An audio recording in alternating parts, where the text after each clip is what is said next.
What is up, everybody? So, just want to go live here really quick, and a lot of things I actually want to touch on. First and foremost, Paramount is absolutely exploding right now. So, we want to get into this one. I want to talk through this one really quick. And this is a very, very interesting setup because we do own Paramount. We did take on the risk of owning Paramount for a few different reasons. Mainly because we thought that the assets separated were actually worth more than the company as a whole. So, and we got multiple reasons that gave us that analysis. So we're just going to go right into it here. So let me shrink myself down and get into it here. So as you guys can see here, my portfolio is up 1.55%. All my positions were pretty much up on the day. CVS was up over 1%. Pfizer was fairly flat. Cisco was up 0.5%. Baba was slightly up. Warner Brothers Discovery up 2%. And then here we go with Paramount Pictures up nearly 12, 13%, jumping all around 12, 13, 14%. Okay.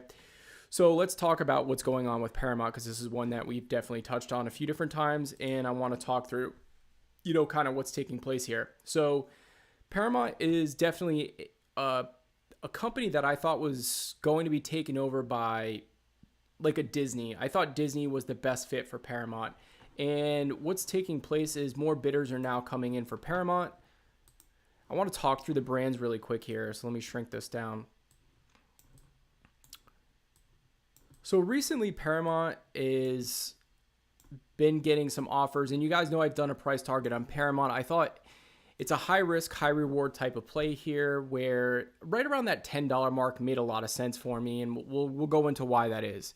But specifically, I want to talk about the CBS brand here. Okay, so CBS Live Sports, a lot of companies are interested in this, right? And the writing was on the wall when Allen Media came in and offered $14 billion for CBS, and I believe it was Nickelodeon as well. So Allen Group came in, offered $14 billion bid for CBS and Paramount Pictures. And this is kind of where the whole story started unforming. This is kind of where the story started to unfold here, that Paramount was definitely a takeover position. When we look at Paramount's valuation, let me pull it up really quick. When we talk about an enterprise value of Paramount,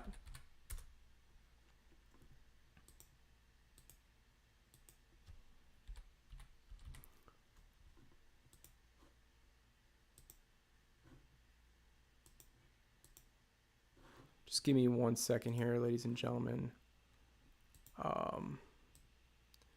So we can see on the day it was up 1%, but then after hours it's up another 12, 13%. And when we look at the market cap, we see that it's basically trading at consistently between $7 to $8 billion valuation. Okay, so when we look at the market cap of the company, trading at between $7 to $8 billion valuation. Now, when I look at Paramount as a whole, to me, it's like a 20 to 22, maybe a $25 billion company. Okay, when we talk about CBS, Nickelodeon, all the assets that are underneath Paramount, Showtime, and the 100 years of movies that they have. To me, it was about a $20 billion asset overall, but definitely the most valuable asset to me is going to be CBS and the live sports. I feel like there's so many different ways you can monetize this, and live sports, you kind of almost can't put a price tag on it right now. So when we go to statistics and we get an idea of where enterprise value is, factoring in their debt, because this is a big problem to why people don't understand valuations. You have to factor in a lot of this debt, okay? Enterprise value for Paramount right now is sitting at $20 billion. So on an arbitrage situation, I thought $22 to $25 billion is about what I thought somebody would pay for Paramount Pictures, okay? And just alone, CBS and Nickelodeon is probably a $10 to $15 billion valuation by itself. So the question becomes, if Paramount runs more efficiently, if they can get their debt under control, then the asset becomes more and more valuable, and management hasn't been able to execute this. So really for me, I saw about a 30% arbitrage of Paramount getting around that $10 mark to where I can see somebody paying $26 billion to $30 billion for Paramount Pictures. Because when you think about the capital expenditures it would take to get into the streaming world and to build these brands that Paramount has underneath their umbrella would be way more than $20 billion, okay? So when we think about a lot of these other companies that are streaming, they're blowing $20 billion like it's going out of style, right? But to have over 65 billion people on a platform already and to have global brands like Paramount has, it's really, really hard to put a price tag on it, right?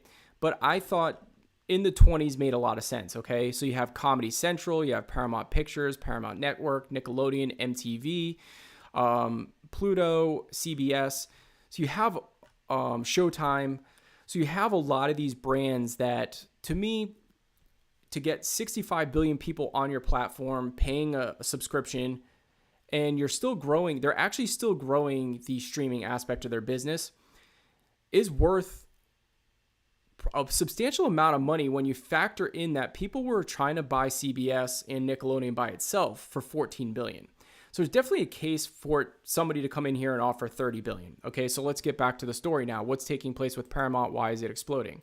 Now that you guys kind of have the backdrop on my thesis on the company and why I was willing to take a little bit of a risk on it, let's talk about what's taking place. Right now, Paramount Pictures got an offer. I believe it was from, they just got an offer. Hold on one second. Let me pull it over here. Was it Sony?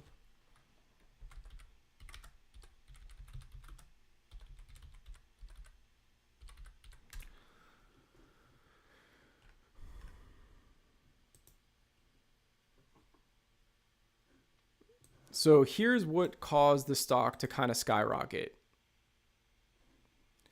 Sony has said in talks with Apollo on a joint offer for Paramount Pictures. So Sony's coming in here now and bidding up the value of Paramount Pictures because there was already kind of an offer out on the table for Paramount for, I think it was $26 billion, but some of it was dilutive. So it was probably going to be a 20 to 30% arbitrage move. But now that Sony's coming in here, probably going to overbid or bring some more capital in to make it more of an appealing deal, we could be looking at closer to that $30 billion deal, which then when we look back to, let me bring this back here.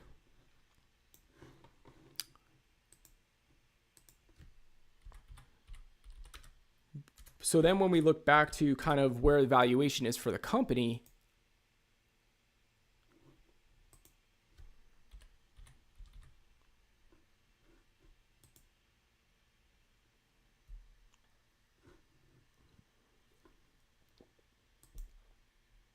I don't know why I did that, but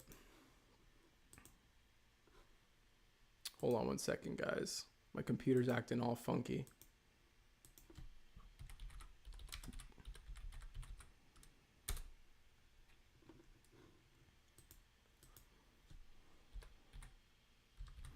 And I honestly thought that it made more sense for Disney or Netflix to do an all-stock deal for Paramount, to be quite honest with you. Yeah, I agree. Paramount is just stupid cheap at this point in time, 100%.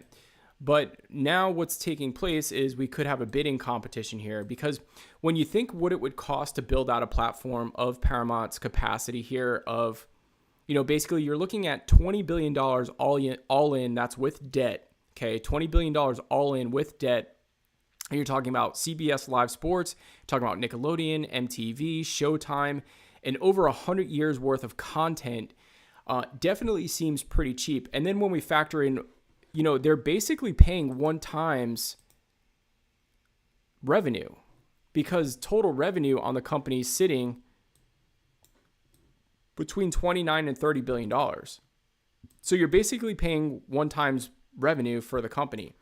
So if there's any inefficiencies that you think that you could make more efficient, then this is an absolute steal. normally you see two to three times revenue, 10, 20 times free cash flow type of things here. But right now you're getting such a low ball offer because Paramount's just looking to kind of merge at this point in time. But so this is a very interesting setup that's taking place. It's going to be interesting to see what takes place tomorrow morning with this. But now I think you're going to see more people possibly step up here that are sitting on a substantial amount of cash. And I really thought Netflix and Disney would be the best fit for this. I personally thought Netflix or Disney was going to buy Paramount.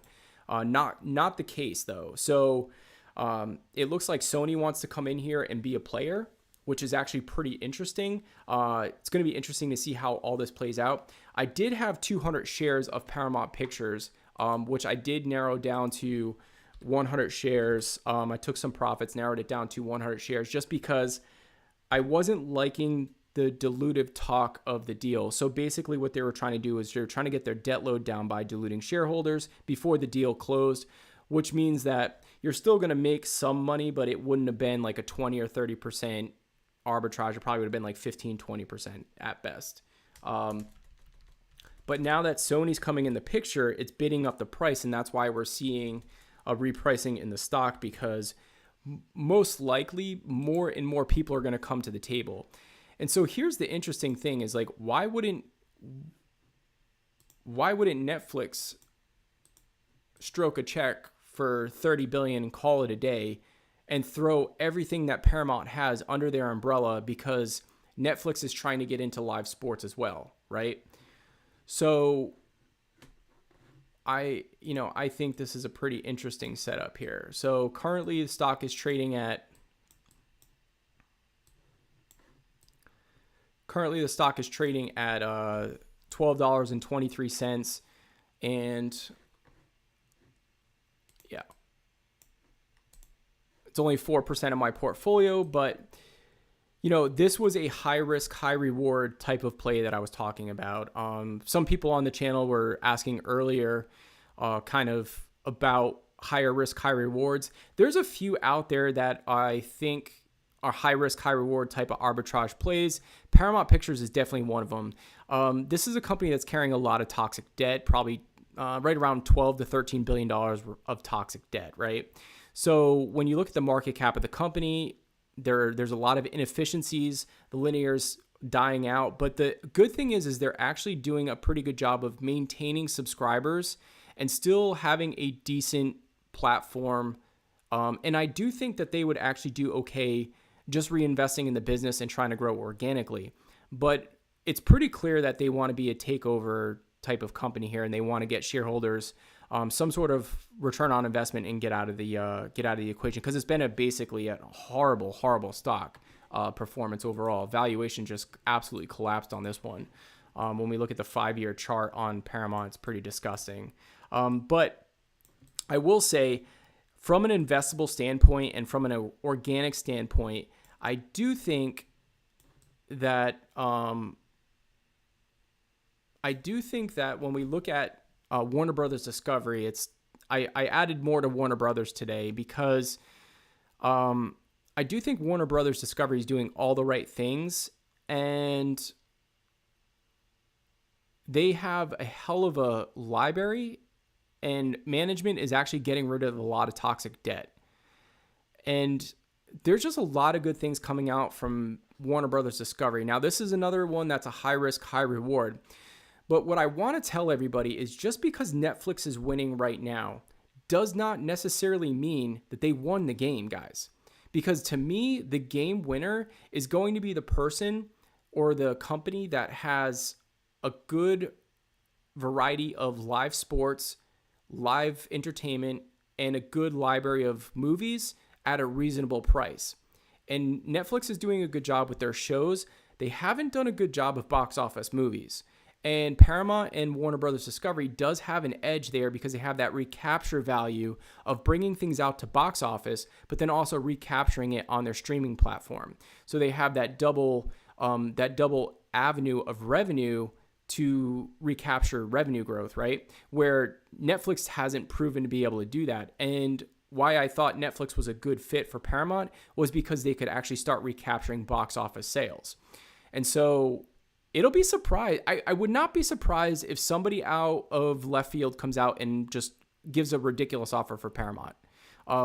Once again, guys, this is a high risk, high reward type of play, but I kind of just want to come on here and just kind of give you my thesis on this, but not surprised at all. I've been waiting for somebody to come in here and kind of offer a substantial amount of money for the company. You're talking about, it makes a lot of sense for somebody to come in here and offer 1.5 times revenue, right? 1.5 times revenue would be basically, you're looking at $40 billion to $45 billion. And I'm talking about somebody who's already cash flowing on their platform. So all they have to do is own the rights to everything else at this point in time. And Netflix could literally spend $45 billion and they could do an all stock deal, and adding Paramount to their platform and making it and adding live sports to their platform would make it by far the best platform we've ever seen. I mean, they're already the best, but this would just add a whole nother dimension to where I think most people would just buy Netflix at that point in time. They wouldn't be doing multiple streaming platforms. It would literally be one platform. So it's going to be interesting to see how this plays out, but I definitely think Warner Brothers Discovery is doing the right thing longer term, like the organic growth that's taking place with them. And they're kind of the dark horse that I think could still win this race. The big problem that they're going to have is spending, right? Because they have so much debt on their books, the spending's going to be a problem for Warner Brothers Discovery. So let's just pull up WBD really quick. And with this news following, we can see Warner Brothers Discovery is up a few percentage points in sympathy with Paramount, because realistically, this could be another takeover story. I don't think anybody's going to stroke a $70 billion check, but you never know. You never know, because when you look at here's the nice thing about Paramount. Paramount's doing $41 billion in top line revenue, okay? $40 billion in top line revenue. And when you look at their enterprise value, so when we factor in their debt, they're doing over $40 billion in revenue, enterprise value sitting at $59 billion, which is not too bad. So revenue's been growing, but yet enterprise value is coming down, okay? Now I want to compare that to Netflix, because I actually was surprised by this. So $59 billion enterprise value and doing $41 billion in revenue. When you look at Netflix, this is pretty eye-opening stuff. This goes to show Paramount has the ability to really, if they can right the ship, there is a tremendous opportunity for Paramount. So you look at Netflix, $272 billion enterprise value versus Paramount's $59 billion, okay? And then when we look at their revenue,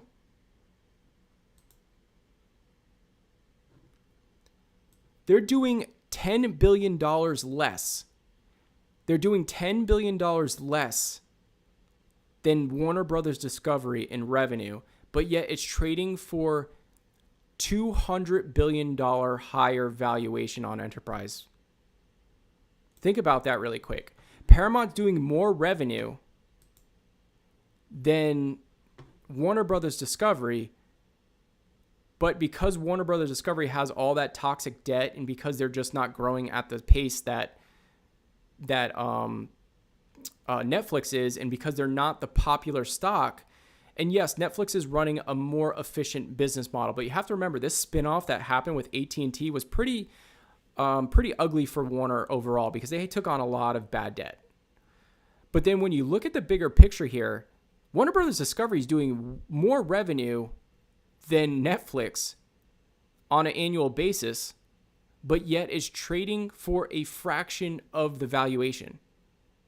Let that sink in for a little bit, because if Warner Brothers gets the ship righted here, it's going to be an interesting, there's a lot of upside ability for Warner Brothers. And when it's trading at $8 a share, I don't know how much more downside risk there is. You could lose $2 or $3 a share. Maybe it trades at $5 a share, but with that library and content, at that point in time, I do think it would be purchased by probably Disney or somebody like that. But I could be wrong because I thought Disney was going to purchase Paramount. So I kind of want to just hop on here, go over what was taking place today. I think that's pretty interesting stuff that we're seeing more bidders come up here for Paramount. And my thesis has been since day one that Paramount was going to be a takeover. We're going to see consolidation in the streaming world, and that's finally starting to take place. And I put my money where my mouth was. Yes, it's only a little bit of money that I have there, but you guys have to understand that I basically sold out of everything and started from square one. Most of my money is in T-bills, guys. Like, I have a business account where I'm rolling a lot of money in T-bills, and this is an account that I do live that I'm going to try to grow to over 6 figures. So when you guys see this account that I have on the channel, that is just me playing out my thesis and putting my money where my mouth is and showing you that, you know, I'm not going to go too overweight on anything. I'm going to try to be balanced. I'm going to take an approach on everything. I'm not hyping any stocks. I'm not buying and selling for just ridiculous reasons. I'm trying to find deep value stocks while still sitting on a tremendous amount of cash to do what just happened today, guys. Like, when you really think about what I did today, right? When you think about what I did today, not only did I beat the market today by a substantial amount, and mainly due to Paramount Pictures, right? The market was down today, right? But I was still up 1.55% in the account with over 40% of my money in T-bills. Over 40% of my money is in T-bills. CVS is obviously my largest holding. Pfizer has been a dog. You guys know Pfizer has been a dog. But I've been offsetting it with the higher risk on the spectrum here on a lower part of the portfolio, a lower percentage of the portfolio that I thought could be kind of high risk, high reward type stories. And that's what's playing out. And so we'll see how this plays out. Not every day am I going to beat the market. I just can't, because it's just too well diversified. You know, having 8 to 20 names, it's going to be tough to beat the market on a daily basis. But at the end of the year, it's going to be interesting to see if I can squeak out a beat on the market. So just wanted to kind of hop on here, go through all that. Hopefully everybody enjoyed that. That was kind of just my dive in. I'll take some questions if anybody has any questions. So feel free to ask a question.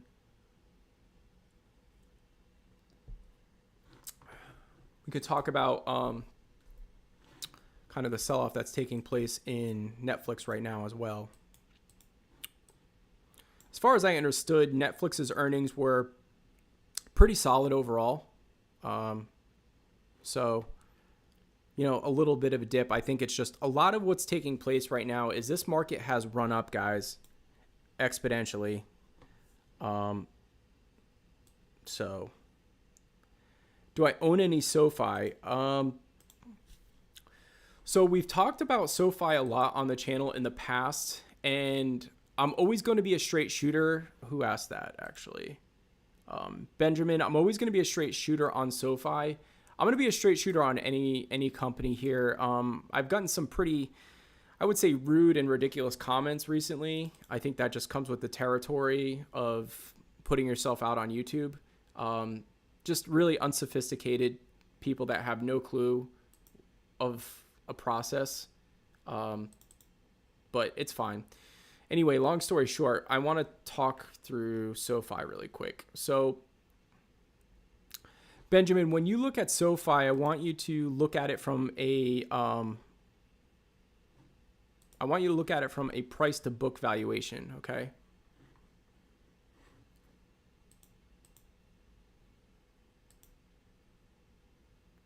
I do have an analysis on SoFi I'm trying to pull up here. So my thesis on SoFi hasn't changed too much here, okay? I think mature wise, it's a $13 stock. I think it's an interesting play between $4 and $5. If you want to reach a little bit between 6 and 7, completely understand because of the growth rates.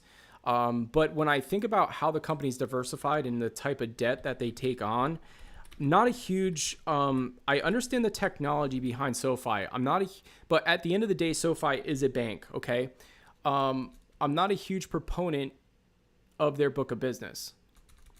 But what I do like, Benjamin, is the fact that they're getting into creating ETFs and more focused on assets under management, and then that it's a one-stop shop. There's a lot of things I do like about SoFi's business model that I think will do well, and they are starting to take deposits.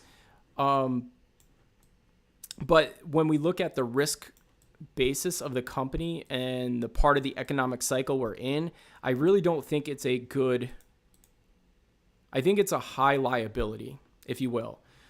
So I think it's a priced appropriate. I don't think you're getting a screaming deal. If you got in around $4 to $5, I think you're okay.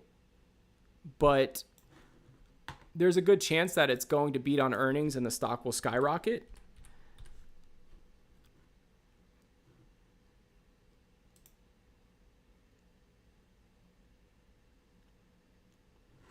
But what I want to point out is I did these analysis years ago, about 2 years ago, Benjamin. I did this analysis on SoFi, and I caught a lot of flack, believe it or not, for just being unbiased and giving my opinion.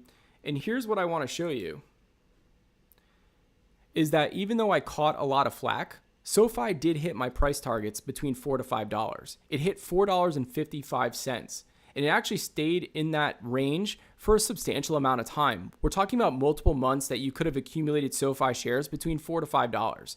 And I understand paying a little bit more. You want to go for $6, that's fine. You probably would have had a good 6 to 7 month window here to accumulate shares of SoFi between $4 to $6, let's call it. And that's where I think it makes a lot of sense. If you were able to average in at this price, I think you're fine. I think you're okay. You have a company that's growing. Is there a little bit of risk with the way that their business model is set up? Yes, I do believe that there is a lot of risk with how their loan structure is set up. But when you look at price to book on the company, okay, it's trading at a 40% it's trading at a 40% premium. Okay, it's trading at a 40% premium because most banks are trading below 1 times book value. But most banks are not growing at the rate that SoFi is growing.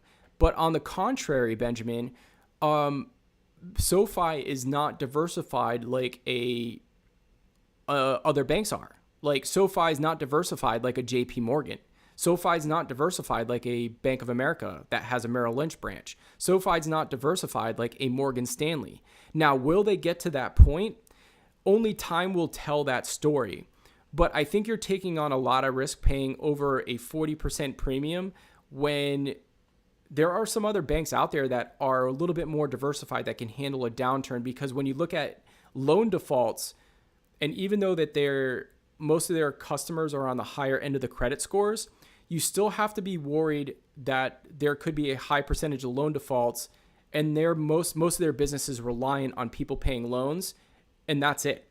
They don't have a tremendous amount of book of business where it's assets under management. Their insurance business is not that great. So they're banking on the economy staying strong, and that's my biggest fear for them. Now, if we do have a soft landing and yields come down and the book of the business stays strong, then I think you made a good investment. But at the end of the day, I'm going to always shoot it straight, guys. I'm not going to always be 100% right. Listen, I'm not going to be 100% right. Anybody that's on YouTube is giving their opinion, because if they really knew what the hell that they were doing and they could make millions of dollars, then they probably wouldn't be on YouTube, right? But I'm going to come on here. I think I'm a fairly intelligent, I'm a straight shooter. I'm going to tell you exactly what I see and exactly what I'm feeling. I think if you got in at the right price, under $6, I think it's an interesting long-term hold and play. I feel bad for the people that paid $13 and $14 for SoFi, because to me, I think it's probably going to mature out to be in the next 4 to 5 years of $13 or $14 stock, and people will finally break even on their investment. But that's just my opinion. The technology is interesting, and I know a lot of people are tapping into their technology and they're finding they're finding a way to monetize that. And if that monetization actually grows, then obviously we can put a higher multiple on the stock. But right now, I just think it's there's a lot of liability when you look at the loan structure of SoFi. There's a lot of liability, and anybody that is focused on the technology side of their business, it's kind of like Tesla, guys. It's like Tesla. Right? Tesla, at the end of the day, the reason why Tesla's selling off is because people are figuring out that it truly is a car company. And SoFi is truly a bank with some interesting technology intricacies about it that could be a good growth factor, but not what their meat and potatoes of their business is. Because the meat and potatoes of SoFi's business is loans. And so a softening economy could bode pretty interesting for the company. So as always, guys, really appreciate everybody's time. Want to kind of hop on here and just go through what I saw taking place. And yeah, I don't think that's a bad price for SoFi. I think under $7, is kind of like the line I would draw in the sand. Ideally, you want to be in that 4 to 5 range, and but there's not a huge difference. I think you have an opportunity to possibly double your money, depending on how bad you think things can get over the next 2 years. I think it's probably a 3 to 4 year play out. I do like the fact that they are starting to monetize the technology, and that they're growing out assets under management, and that they're creating ETFs. They're doing some creative things that I think could actually boast well for their revenues, where they're not just reliant on underwriting personal loans, which I don't love. Anthony, I told you I thought Tesla was gonna hit $100, man. I want to show you guys something, just so you guys don't think I'm blowing smoke here. So I am a straight shooter, guys. I'm not going to always be 100% right, but I'm always going to tell you what I see and what I think. I'm never going to pump stocks. Unfortunately, when you're on YouTube, pumping stocks does get you, it creates a culture that gets you subscribers and people to tune in all the time. But here's my price target on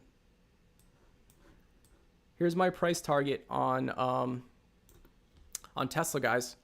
About $115 to $120. I think Tesla's pretty interesting at these levels. $115 to $120. Now I want to show you something. Let's move this chart over.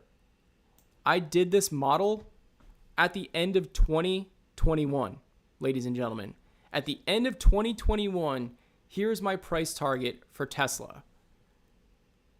So you can see right here, guys, this was the year that I was projecting out, which means that I was at the end of 2021, I was projecting out what I thought 2022 earnings were going to be. And when you come down to a multiple of EBITDA, I put a higher multiple on it because I do think there is a technology aspect to the company, and I do think you need to pay a premium because they are the leaders in electric vehicles. But at the end of the day, they have to sell units. They have to sell cars, right? The majority, over 90% of their money comes from cars. So yeah, it's a friggin' car company, guys. Right? So, and Benjamin, this is not when we talk about analysis, and here's what people have to kind of understand. When we talk about analysis on the channel, this is not a perfect science, guys. It's not a perfect science. Like, I'm going to show you something. You guys know I'm very, very bullish on the outlook for Cisco. That's one of my companies that I would like to build out. So let me show you something here.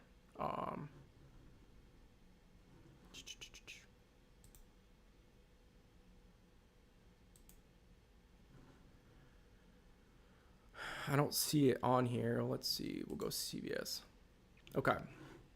So I'm going to use CVS as an example. I'll try to find Cisco in a minute. So I have an ideal price target of CVS sitting at between 57 to, call it, $65. Okay. 57 to $65. I reached at $68. The reason why I reached is because this is not a perfect science. just because I have an ideal price target using some mathematics and trying to keep a level head about myself doesn't necessarily mean that management can't over execute beyond what I thought they could do. And so I might have to reach on a company because of that. Or the market's giving it a higher multiple because something's changed about the company, right? Cisco's another one we can talk about. So this one's Cisco, guys. $37, call it $38 and $44. So I should be buying Cisco around $40 a share. Now here's where I'm going to get punished. I started buying Cisco around $48 a share. So I'm paying about a 20% premium than I probably should be paying. If I'm really being disciplined and I'm letting price come to me, I'm probably paying a 20% premium on Cisco. But when I look at what this company has done and the multiple that it's trading towards versus its peers, it's pretty interesting, guys. It's trading at a very, very low multiple, and there is no revenue growth being priced in for the stock, which means if the company does beat to the upside, I'm never going to see these prices, because once they beat, I think it's going to follow because of how many companies they've acquired and how they've built out they're really building out a flywheel business model to where I think it's going to be tough to, once they get things on the right track, I think it's going to be tough to catch those prices. We would probably need a substantial market pullback for me to get Cisco under $40 a share. But the chart's pretty ugly on it, so there is technical indicators saying that it could happen.